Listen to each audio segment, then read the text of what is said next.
안녕하세요. 코아 투더골드문 진행의 이정원입니다. 최근 비트코인 장기 보유자 물량이 또 매도 압력 발생 가능성이 제기가 되었습니다. 향후 비트코인의 실적을 기대하는 투자자들이 이더리움과 알트코인 쪽에서 좀 비트코인으로 자금이 몰리고 있다고 밝혔는데요. 또 금리 인상 하루 앞두고 미국채 2년물 금리는 지금 4% 가까이 오르면서 15년 만에 최고치를 기록했습니다. 또 이런 상황에서 우리가 어떤 자세로 투자에 임하면 좋을지 오늘 전문가님들 모시고 얘기 나눠보도록 하겠습니다. 먼저 코인한스 전문가님 모셔볼게요. 안녕하세요. 네, 반갑습니다. 네, 반갑습니다. 코난스 전문가입니다. 일단 앞에서 말씀해 주신 것처럼 지금 시장이 매도 물량이 나온다, 매수 물량이 들어온다, 이런 내용들이 이제 많이들 쏟아져 나오고 있는데 아무래도 내일 있을 이 FOMC에 좀 많은 사람들이 또 주목을 하고 있는 것 같아요. 금리 인상 몇 포인트를 할 건지 지금 사람들도 75bp로 좀 많이 가닥이 잡히고 있는데 사실 그것도 딱 열어봐야 아는 부분이라고 좀 말씀을 드릴 수 있고 그만큼 사람들이 많이 집중이 되다 보니까 그 집중이 되는 만큼 우려와 걱정이 섞였고 혹은 희망이 들어가 있는 시장이라고 볼 수 있을 것 같아요. 그래서 어제, 오늘, 엊그제부터 해서 계속 변동성이 심한 시장을 볼 수 있는데 전에 제가 PPT를 통해서 한번 말씀을 드린 것 같아요.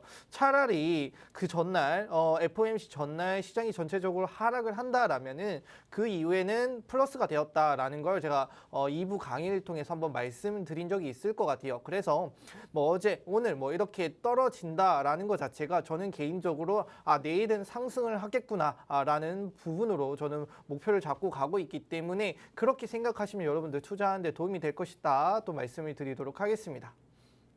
네, 저번 강의에서도 말씀하셨듯이 전날까지 마이너스 흐름을 보인다면 그 다음날 FOMC 회의 다음날 좀 플러스로 상승 기운이 보이기 때문에 그 부분 좀 체크하시면서 투자하시면 좋을 것 같습니다. 계속해서 우리 미녀 전문가님, 비트초아님 모셔볼게요. 안녕하세요. 안녕하세요. 안녕하세요. 코인뉴스 읽어주는 비트초아입니다. 자, 우선 오늘에서 내일 넘어가는 새벽 3시에 말씀하신 FOMC 금리 인상이 있습니다. 불과 얼마 전까지만 해도 50bp냐 75bp냐를 두고 이제 이야기를 하고 있었는데 예상치보다 높았던 CPI로 인해서 75bp와 100bp 이렇게 두 가지가 양분하는 그런 시장을 보이고 있죠. 대부분은 이제 75bp 쪽으로 말씀하신 대로 좀 쏠려 있는 상태입니다. 제가 생각보다 조금 높았던 그 CPI 지수를 보자마자 제가 그 시장에 충격을 주기 위해서 100bp 인상에 대한 이야기를 좀 할 것이다라는 이야기를 코코아톡 방을 통해서 말씀을 드렸었습니다. 자, 이런 금리 인상을 앞두고 이제 예측일 뿐이죠. 이런 예측들이 벗어났을 때는 어떻게 해야 되고 만약에 예측대로 됐을 때는 또 어떤 타점에서 또 매수를 해봐야 하는지 그런 것들 굉장히 중요한 시점이라고 생각합니다. 그래서 구체적인 방안들 오늘 방송을 통해서 같이 보시고 투자하셨으면 좋겠습니다. 네, 우리 금리 인상 이후에 또 어떻게 투자하면 좋을지 구체적인 방안 저희 투더골드문과 함께 해주시면 좋을 것 같습니다. 저희는 계속해서 코인 소식 볼 텐데요. 같이 화면 보시겠습니다. 네, 미국 콜로라도주에서 암호화폐 세금 납부가 시작되었습니다. 암호화폐 세금 납부는 페이팔 암호화폐 허브를 통해서 이용할 수 있다고 하는데요. 미국의 다른 주에서도 좀 검토 중이라는 소식입니다.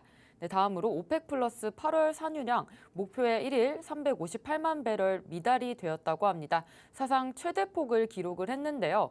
글로벌 경기 침체 우려로 석유 가격 지금 끌어내리고 있는데도 원유 공급은 좀 빠듯한 상황인 것 같습니다. 코인한수님 지금 이 상황 어떻게 된 건가요?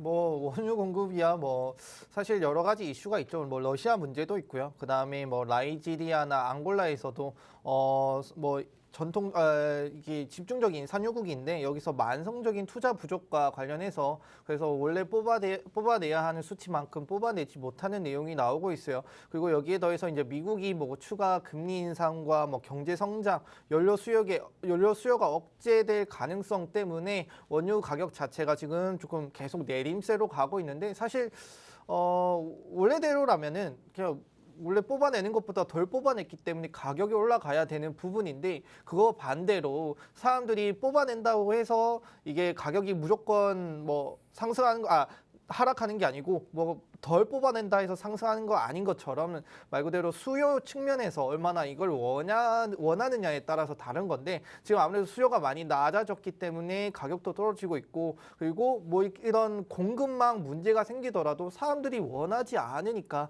가격 자체가 반영이 되지 않는 모습이라고 보시면 될 것 같아요. 네, 다음 소식 같이 보겠습니다.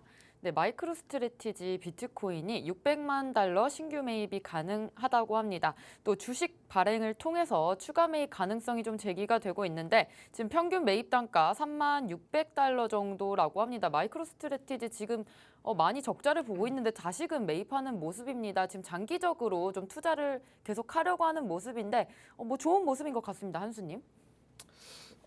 좋은 모습.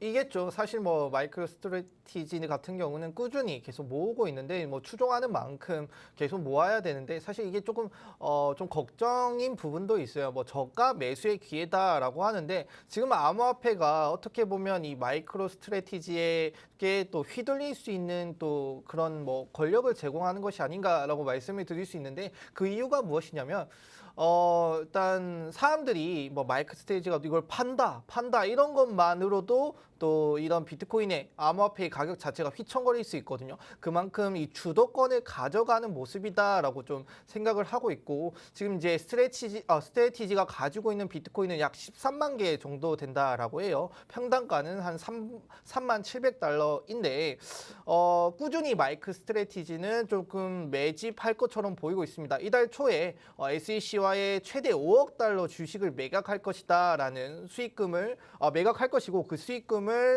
비트코인 매집하는데 잠재적으로 사용할 계획을 좀 보고하기도 했습니다. 그래서 마이크 스트래티지가 뭐 배신하지 않는다라면 비트코인에 매집되는 양은 계속 추가가 될 것이고 그리고 좀 믿고 든든하게 갈 수 있는 부분이다라고 생각을 하는데 반대로 우리가 배신을 한다라면 충분히 악재로도 작용할 수 있는 그런 힘을 가지고 있다라는 걸 말씀을 드리고 싶네요.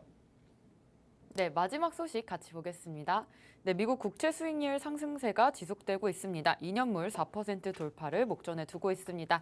항상 시장에 어떤 이슈와 또 호재들이 있는지 저희 투더골드문과 함께 해주시면 좋을 것 같습니다. 저희는 썰전 코너로 이어갈 텐데요. 오늘 주제 바로 알아두면 좋은 시장의 이슈들에 대해서 얘기 나눠보도록 하겠습니다. 지금 이더리움 채굴자들의 소식이 좀 들려오고 있는데 한수님 이 부분 설명해 주시죠. 네, 일단은 뭐 이더리움 채굴자 소식이죠. 뭐 어떻게 보면은 채굴자들이 이제 POW에서 POS로 바뀐 다음부터 좀 매도세 매물이 좀 압박이 심해졌다라는 내용인데 자, 이더리움 채굴자들이 머지 후에 매도량이 약 3만 개 정도 달하는 걸로 알려졌습니다. 이더리움은 15일 날 이더리움 머지 업데이트를 했는데 그 이후에 가격적으로 봤을 땐 18.2% 정도가 더 떨어졌다라고 해요. 그래서 같은 기간 암호화폐 전체적인 시장 자체는 6.2% 하락을 했는데 그에 비해 한 3배 정도 더 많이 떨어지는 모습을 보여줬죠. 그 이유는 이제 이더리움의 지분 증명 방식이죠. 이거 POS 전환이 채굴자들의 매도 압력을 좀 이렇게 압박하는 내용이었다. 그래서 상승 모멘텀이 있었는데 그 모멘텀이 이어지지 않고 하락하는 모습이다라고 생각을 할 수 있을 것 같아요. 그래서 채굴자들이 이더리움 생태계에서 벗어나가지고 이제는 다른 곳으로 좀 넘어가고 있는 모습을 확인할 수 있는데 그 내용을 제가 사진을 통해서 한번 말씀을 드리도록 하겠습니다. 자, 제가 마우스 커서를 좀 집중을 해주시면 될 것 같아요. 자, 이 전까지는 요게 이제 채굴자들이 가지고 있는 내용들이었는데 2020년 들어서부터는 채굴자들이 이제 머지 업데이트를 조금 실현하기 위해서 왜냐 자기 밥그릇이 줄어드니까 그 전까지는 어느 정도 그래 이더리움 가격을 좀 올려주고 채굴자들은 계속 보유를 하면서 이더리움 가격 상승에 대해 좀 기대를 해보자라고 했는데 22년 들어서부터는 머지 업데이트 이후부터는 급격하게 채굴자들이 가지고 있던 것을 또 이제 시장에 뱉어내고 있고 그에 반해 이제 또 이렇게 차트가 바뀌었죠. 바뀌어지면서 이더리움의 가격 자체가 조금 하락하는 모습을 확인할 수 있습니다. 자, 요 부분 이제 현재 이제 채굴자들이 보유하고 있는 이더리움은 약 24만 개 정도 된다라고 해요. 그래서 이 채굴자들이 사실상 이더리움 채굴 이 생태계에서 퇴출당했음에 아무래도 이제 지속적으로 이거를 단기간에는 매도할 가능성이 높고, 그리고 이에 의해서 추가적인 하락 가능성이 있다. 그래서 이더리움 머지 업그레이드 성공적으로 마쳤음에도 이제 강한 하락세가 계속 이어지고 있고, 최근에는 이제 게리 겐슬러죠, 미국 이제 SEC 위원장이 지분 증명 방식 생태계에 대해 규제 가능성을 좀 전달을 했어요. 그래서 최근 지분 증명으로 전환한 이더리움의 시장 반등이 무너졌죠. 그리고 그 다음 사진 한번 말씀을 보여드리겠습니다. 자, 이거는 이제 머지 업데이트 이후에 어떻게 보면 이제 인플레이션율을 나타내는 건데요. 자, 처음에 여기 보시면 POW 체제일 때 이더리움의 인플레이션 포인트가 한 3.8 정도가 되었고요. 비트코인은 1.7, 그 다음에 이더리움, 지금 이제 POS로 전환한 이더리움은 0.21까지 보여주면서 이더리움을 이제 머지 업데이트를 통해서 가격 상승을 이끌자라고 하는 사람들의 대다수가 강력하게 지지하는 부분이 아무래도 이더리움의 디플레이션인 것 같아요. 초반에는 3.8% 정도의 인플레이션을 보여줬는데 머지 이후에 이 인플레이션이 거의 한 3.6 정도 감소를 했죠. 그만큼 점차 인플레이션이 줄고 있고 그 사람들이 주장하는 이 디플레이션까지 가고 있는 모습을 좀 확인할 수 있다. 자, 이 디플레이션이라는 게 사실 뭐 바로 디플레이션이 됐다라고 해서 가격 상승을 이끌진 않을 거예요. 앞에서 제가 말씀을 드렸잖아요. 원유가 적게 캐어졌지만 그러면 평소보다 적게 캤기 때문에 사람들은 그러면 문제가 생긴 거 아니야? 공급망에 문제가 생길 거 아니야? 라고 걱정을 하면서 원유의 가격이 올라가야 되는데, 근데 시장 상황 전체 자체가 그걸 원하지 않고 수요를 하지 않기 때문에 조금 캐는 건 적어졌지만 가격이 올라가지 않는 모습을 확인할 수 있거든요. 그래서 이더리움도 그렇다. 지금 당장 이제 조금씩 시간이 지남에 따라서 디플레이션이 나오겠지만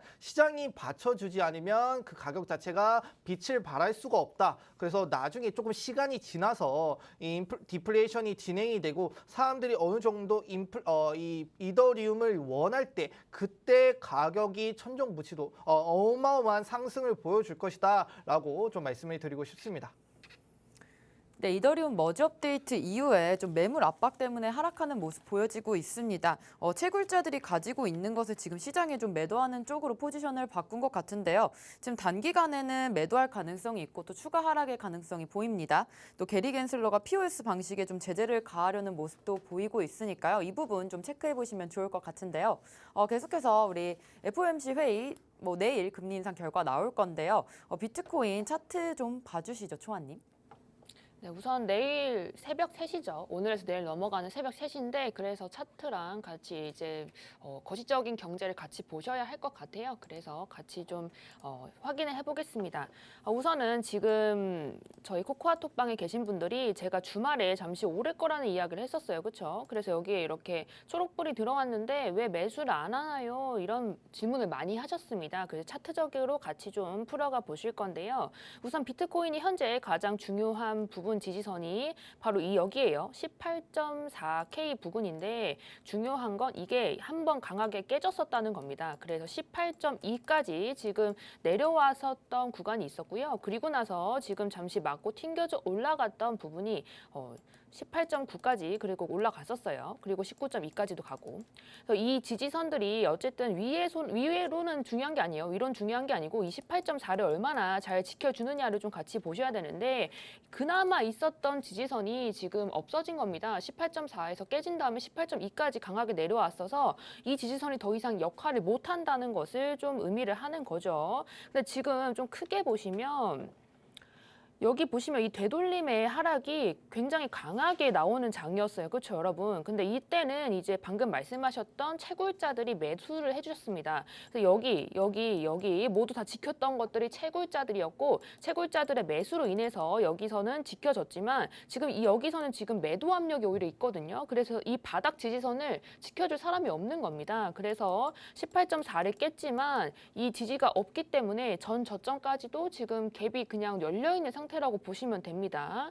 그래서 지금 이런 상황에서 만약에 이제 FOMC 때 이제 좀 좋지 못한 발언이 나오다거나 하면은 여기 아래를 다시 한번 깨줄 가능성이 크다는 거죠. 그리고 좀 더 크게 보시면 우리가 지금 이 하락이 주봉으로 볼게요. 지금 보시면 여기서부터 떨어진 거예요, 여러분. 여기서부터 떨어졌기 때문에 지금 하락 추세를 벗어난 적이 없습니다. 그래서 제대로 벗어나려면 이 긴 하락 추세를 벗어날 정도의 상승분이 있어야 되고 제대로 된 찐 반등은 23K 이후로 올 가능성이 큽니다. 그래서 같이 그 라인을 잘 지켜주는지 위로는 얼마나 돌파를 잘 하는지를 같이 체킹을 해보셔야 할 것 같습니다. 자, 그리고 이제 차트적인 것만 말씀드릴 게 아니고요. 지금 같이 찾아보셔야 할 게 어제 스웨덴 같은 경우도 100bp의 금리 인상을 했습니다. 그리고 독일도 PPI가 예상치보다 이제 5배 이상이 넘게 나왔습니다.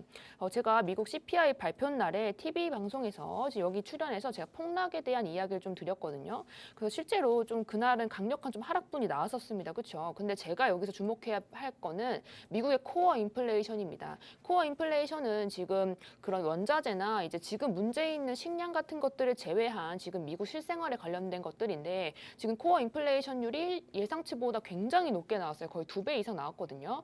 근데 그 관련해서 가장 중요하게 생각해야 되는 게 서비스랑 그리고 세틀, 그 거주비입니다. 그 월세를 말하는데 어쨌든 지금 이런 상황에서 가장 이제 파월이 할 수 있는 가장 강력한 행위가 무엇일까를 같이 생각해 보셔야 합니다. 저는 지금 약간 75p가 지금 거의 8대 2 정도, 75가 8, 지금 100이 이 정도 됩니다. 그래서 지금 이런 상황에서는 오히려 100bp의 가능성도 배제할 수 없다고 생각을 합니다. 이제 강력한 금리 인상을 하면서 이제 기존에 많이 이제 돌았던 시장에 있었던 많은 자금들을 또 한 번 이제 털어내면서 앞으로 있을 중간 선거 전에 지금 털어가는 그런 과정이 될 수도 있고요. 그래서 강력한 시장 하락이 나왔을 시에는 비트코인은 지금 아래 지지선이 없기 때문에 조금 더 조심스러운 접근을 하셔야 한다는 것을 다시 한번 말씀드립니다. 네, 추가 전문가님께서 차트적 관점과 또 거시적 관점 두 가지 관점으로 좀 봐주셨는데요. 물론 차트적으로 봤을 때 지금 중요 지지선이 18.4K라고 합니다. 그 구간 잘 지켜지는지 봐야 할 것 같은데 지금 사실상 18.2K까지 좀 터치를 하면서 지지선 역할을 못하고 있는 것으로 보여집니다. 지금 바닥 지지선들은 보통은 채굴자들이 많이 지켜줬었는데 지금은 그 부분을 지켜줄 어떠한 매수 물량이 좀 없는 것 같고요. 따라서 전저점까지 좀 갭이 열려 있다고 보여집니다. 파월 발언이 만약에 좋지 않다면 또 지지 라인이 좀 깨질 수가 있을 것 같은데요. 어제 또 스웨덴이 100bp 정도로 올리면서 지금 파월이 할 수 있는 것은 좀 강력한 금리 인상밖에는 대책이 없을 것 같습니다. 따라서 100bp에도 조금 힘이 쏠릴 수 있다는 것 좀 알고 계셔야 될 것 같습니다. 지금 중간 선거 전에 조금 물량을 또 털어낼 가능성이 있으니까요. 이 부분 좀 조심하면서 매매해 주셔야 될 것 같습니다. 지금 SEC와 또 리플 소송 거의 끝나갈 것 같은데 지금 리플 좀 많이 오르고 있습니다. 리플이 좀 이길 것 같다는 얘기가 좀 시장에 많습니다. 한수님 이 부분 좀 어떻게 보시나요? 일단 SEC 뭐 리플 얘기가 좀 요즘에도 많이 나오고 있죠. 그래서 재판 어느 정도 좀 지나가는 것이 아닌가라고 볼 수 있는데 이제 뉴욕 남부 지방 법원에서 이걸 주로 다루고 있어요. 그래서 약식 판결을 이제 리플과 SEC 측에서 좀 요청을 했습니다. 그래서 약 2년 동안 진행된 이 재판 자체가 끝나는 것이 아닌가라는 내용들이 나오고 있는데. 일단 우선적으로 이 약식 판결, 뭐 저희 나라에는 따로 없는 걸로 제가 확인을 했습니다. 그래서 미국에만 있는 좀 특허 관련해서 내용으로 볼 수 있는데 이제 리플이 연방증권법을 위반했다고 판결을 하거나 아니면 더 이상 재판 없이 소송을 좀 종결시켜 달라, 또 정확히 하고 질질 끌지 말자라는 내용으로 볼 수 있을 것 같아요. 그래서 지금 이제 SEC는 약간 1조 한 8천억 정도 상당의 이제 미등록 증권을 리플이 지금 매도를 했다라고 이렇게 고소를 했는데 리플 측은 이제 증권법 적용 대상인지 판단하는 하위 테스트 조건이 있는데 이걸 충족하지 못했다라는 걸 내세우면서 말하고 있어요. 자, 그 부분 제가 사진을 통해서 좀 말씀을 드릴게요.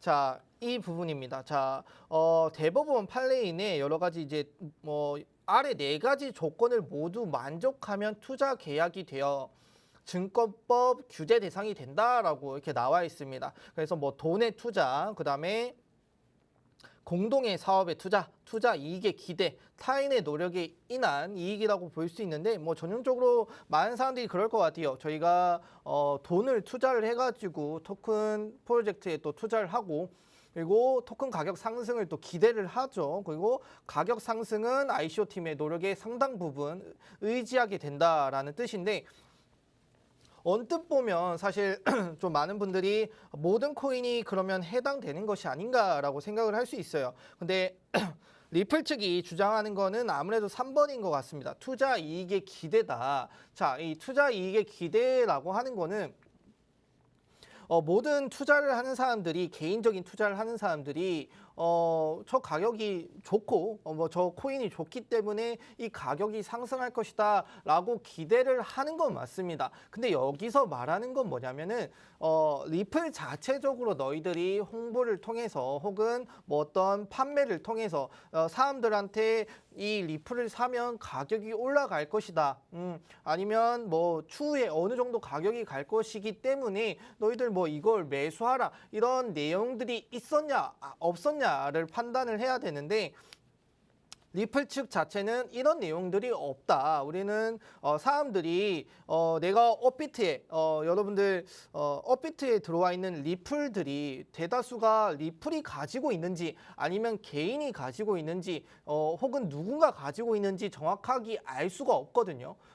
근데 여기서 따지려면은 그 업비트에 들어와 있는 바이낸스에 들어와 있는 리플들이 모두 웬만한 것들이 다 리플이 가지고 있어야 되고 리플이 홍보를 통해서 사람들이 거래소를 통해서 샀다라는 걸 증명을 해야 되는데 그걸 증명할 수 있는 부분이 좀 미약하다라고 좀 말씀을 드릴 수 있을 것 같아요. 그래서 이 약식 판결은 뭐 SEC나 리플 중 한쪽의 법률 위반 뭐 여부를 충분히 입증을 했는지 아니면 판사에게 판결을 요청하는 것인데 뭐 여러 가지 내용들이 있는데 일단은 쉽게 얘기를 하면 이 약식 판결이라고 하는 거는 그런 것 같아요. 우리가 계속 이제 소송을 하다 보면은 큰 줏대가 있을 거고 그 줏대에 뭐 살을 붙이고 살을 빼고 뭐 너를 피를 깎던 내 피를 깎던 살을 깎던 이런 식으로 진행이 되면서 좀 질질질 끌어갈 수 있는데 그러지 말고 우리 정확히 너희들이 주장하는 패, 내가 주장하는 패 이것만 가지고 우리 딱 따져보자. 그걸 따져봤을 때 정확한 측, 유리한 축을 구별을 해서 질질 끌지 말고 빨리 끝내보자라는 내용을 볼 수 있을 것 같아요. 그래서 SEC는 리플 경영진이 다양한 조처를 통해서 리플을 팔았다. 리플 투자자들이 시간이 지날수록 리플의 코인 가치가 상승할 것이라는 믿음으로 샀다라고 볼 수 있는데 리플은 회사와 리플 투자자들 사이에 투자 계약이 존재하지 않는다. 하위 테스트 조건 규정하는 이것도 통과되지 않았고 리플은 투자자들이 거래소에서 리플을 매입하면서 판매자가 누구인지 몰랐을 것이다 라는 주장을 통해서 나오고 있습니다. 그래서 그 다음 이미지를 한번 보시면은 움직이지가 않네요. 잠시만요. 네. 이 부분 제가 4번 좀 말씀을 드리고 싶은데 이 부분이 뭐냐면은 현재 이제 9월 19일까지 어느 정도 리플과 SEC 어떤 패를 가지고 있는지 공개가 되었죠. 방금 제가 전에 말씀드린 들이 그런 패이고요. 그다음에 10월 18일부터 또 12월 20일까지 여러 가지 서로 왔다 갔다 이의 신청이나 건의 사항 그다음 답변서 제출 등등 이런 부분들이 아직 남아 있습니다. 그래서 뭐 당장 리플 자체가 이런 재판 자체가 끝날 것이라고 보기에는 조금 힘들고 아무래도 뭐 넉넉 잡아 뭐 내년 초까지는 들어가야 이거에 대한 내용들이 어느 정도 정확히 나올 것이다 좀 말씀을 드릴 수 있을 것 같아요. 그래서 뭐 지금 당장 뭐 리플을 매집하기보다는 천천히 저희가 항상 리플을 다른 코인들을 투자할 때 이런 말씀을 드려요. 뭐 달리는 거 타지 마라라고 말씀을 드릴 수 있는데 만약에 이 재판 종결이 된다라면 달릴 때 타셔도 저는 충분히 늦지 않다라고 말씀을 드릴 수 있을 것 같아요. 뭐 달릴 때 뭐 100%, 200% 상승하지 않는다라면 웬만한 코인들이 꾸준히 상승하는 모습을 확인할 수 있죠. 그래서 그 꾸준히 뭐 초입에 들어가면 제일 좋으시겠지만 그때 이 재판 결과를 보시고 투자하셔도 늦지 않다라고 말씀을 드리고 마무리하겠습니다. 네, 리플이 지금 증권법을 위반했는지 안 했는지가 가장 중요한 요점일 것 같은데 이 부분 SEC 측에서 좀 많이 증명이 안 되고 있습니다. 따라서 리플 쪽에 조금 더 승소할 수 있다는 가능성이 좀 보이고 있는데요. 따라서 또 시장에서는 리플의 가치가 나중에는 오를 것이다라는 흐름으로 좀 상승을 했던 것 같습니다. 아직 좀 절차가 많이 남아있기 때문에 재판은 좀 지켜보시고 투자하시는 것을 권유드리겠습니다. 계속해서 우리 내일 또 금리 인상 발표가 날 겁니다. 정말 최소한으로 0.75%포인트가 당연히 인상이 될 것인데 따라서 한미 금리 역전차도 좀 크게 벌어질 것인데 이것 때문에 우리가 힘드신 분들은 아무래도 좀 영끌족이라고 할 수 있는 우리 2030 세대인 것 같습니다. 금리 역전 현상이 계속 벌어진다면 우리나라 측에서도 금리를 좀 크게 올릴 수가 있을 것 같은데 이 부분 초아님 좀 어떻게 보시나요? 네, 맞습니다. 사실 지금 미국이 강력한 금리 인상이 예정이 되어 있는데 그러면 이제 강달러의 지금 모습을 지속적으로 좀 이어갈 가능성이 큽니다. 제가 그때 이제 달러가 1,600원까지도 갈 수 있다라는 이야기를 드렸던 걸로 기억하는데 지금 위치가 사실 1,400원을 원달러 환율이 1,400원을 찍고 1,380원대를 지금 유지를 하고 있는 것으로 알고 있는데 지금 이런 상황에서 이제 우리가 지켜봐야 할 것은 그 격차로 인해서 또다시 이제 많이 차이가 날 것을 우리가 좀 알아야 합니다. 자, 어쨌든 지금 이번 회의를 통해서 이제 금리 인상을 통해서 이제 좀 더 강달러 이게 그 원화와 이 달러의 차이가 조금 있을 수 있다라는 것을 좀 아시면 좋을 것 같아요. 근데 이런 상황에서도 왜 한국은 왜 금리 인상을 이렇게 조금 했을까라는 질문 많이 하셨을 건데 이창용 한국은행 총재가 이제 좀 어쩔 수 없었던 것으로 보여집니다. 어쨌든 가계부채가 굉장히 많은 상황인데 그 중에서도 2030 세대의 가계부채가 뚜렷하게 좀 증가를 하고 있습니다. 지금 이제 보시면 27.5% 30대 이하의 이제 가계부채 비율이 전체 비중의 27.5% 라고 합니다. 그래서 그 이유가 뭐냐 하면 지금 우리가 지금 금리가 오르기 때문에 보유하고 있던 자산의 가치가 하락을 하고 불안한 나머지 지금 빚을 내서 오히려 투자를 하는 그런 모습을 좀 보이는 것으로 보여요. 거기에 플러스로 해서 영끌족이라고 하는데요. 이제 영혼까지 끌어모아서 투자를 한다 이런 이야기가 있어요. 그렇죠? 그런 모습을 보이는 이유는 이제 아무래도 주택의 가격이 지금 역전세라고 하죠. 전세보다 이제 주택 가격이 떨어지면서 지금 너무 불안한 마음에 오히려 그 주택을 매입을 해버리는 이런 모습도 보여진다고 합니다. 어쨌든 전세자금 대출에 이제 금리도 올라갔고 가지고 있는 보유한 자산의 가치는 떨어졌기 때문에 어쩔 수 없는 현상이라고 보여져요. 근데 여기서 안 좋은 거는 청년층의 주거 문제 좀 해결하려고 정부에서 여러 가지 지원 프로그램을 했었습니다. 근데 오히려 이런 것이 더 투자를 야기했다는 생각을 좀 해요. 그래서 그 돈으로 인해서 이제 정말 힘든 것을 메꾸는 것이 아니라 오히려 지금 힘든 상황을 이제 코인이나 이제 주식 같은 걸로 좀 메꿔봐야겠다는 생각을 해서 오히려 그 악의 고리를 좀 끊지 못하는 모습을 좀 보였던 것 같습니다. 근데 제 생각에는 지금 비트코인이 한파 더 하락할 수 있다는 것에 조금 더 좀 퍼센테이지가 높다고 생각을 하거든요. 근데 지금 이런 상황에서 이제 총알이 없으면 총을 못 쏜다는 생각을 해요. 그래서 이런 상황에서 이제 만약에 현금이 없다면 그 전에 있었던 물렸던 것들 가만히 기다릴 수밖에 없는 정말 좋은 기회를 날리는 것이거든요. 그래서 제가 지금 이제 코코아톡 방에 계신 분들한테는 뭐 80% 이상 현금화 가지고 계세요라는 이야기를 자주 드렸던 것 같은데 앞으로 이제 있을 좋은 찬스를 얻으려면 결론적으로 총알 꼭 이제 현금이 있어야 된다는 말씀드리며 좀 같이 투자하셨으면 좋겠습니다.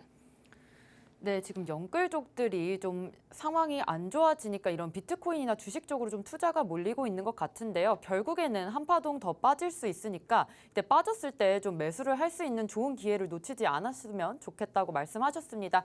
보통은 현금 비중을 80% 이상 정도 두는 것을 좀 추천드린다는 말씀 주셨고요. 어쨌든 달러가 1,600원까지도 좀 갈 수 있다고 하는데 이렇게 강달러 현상, 킹달러 현상 정말 언제까지 지속이 될까요, 초아님?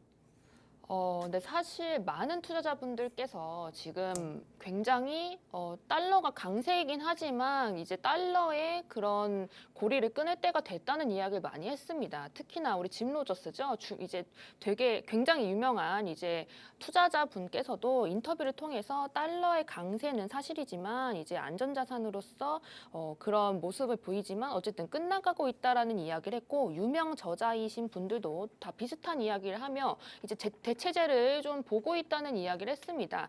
저는 이 대체제가 이제 코인이 될 수 있다는 생각을 지속적으로 가지고 있고 또 많이 말씀을 드렸습니다. 자, 그렇게 좀 생각되는 이유는 어쨌든 이런 상황에서는 달러가 울며 겨자 먹기로 가지고 있는 거예요. 이런 힘든 상황에서는 다른 것들에 비해서 어쩔 수 없이 안전자산으로 포함이 되는 달러를 산 건데 이 달러라는 것은 화폐의 정말 안 좋은 모습인데 어쩔 수 없는 인플레이션이 수반될 수밖에 없습니다. 많이 찍어낼수록 시장에 풀려있는 물건들이 늘어나기 때문에 어쩔 수 없이 인플레이션이 이렇게 동반이 됩니다. 자, 이런 상황에서 어쨌든 달러에 좀 불만을 많이 가진 세력들이 있을 것이고 그게 바로 브릭스죠. 특히나 중국이랑 러시아를 필두로 해서 이제 화상회의를 했는데 기존의 5개국이 아니라 13개 국가가 참석을 했고 거기에다가 이란과 아르헨티나가 이번에 좀 추가적으로 브릭스에 가입을 하고자 해서 이제 가입을 했다고 합니다. 가입 신청을 냈다고 해요. 자, 그럼 우리가 주목해야 될 게 지금의 이제 이런 에너지나 자원을 필두로 해서 이제 그들의 체인, 새로운 뭔가를 내서 그것으로 인해 좀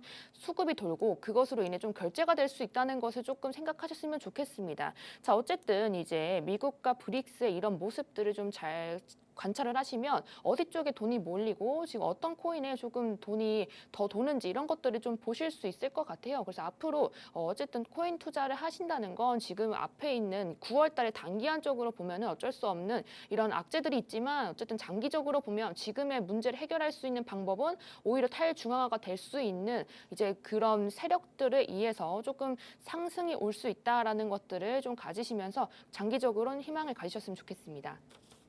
네, 오늘 이렇게 알아두면 좋을 시장의 이슈들에 대해서 얘기 나눠봤습니다. 저희는 잠시 후에 코인스쿨로 돌아오겠습니다.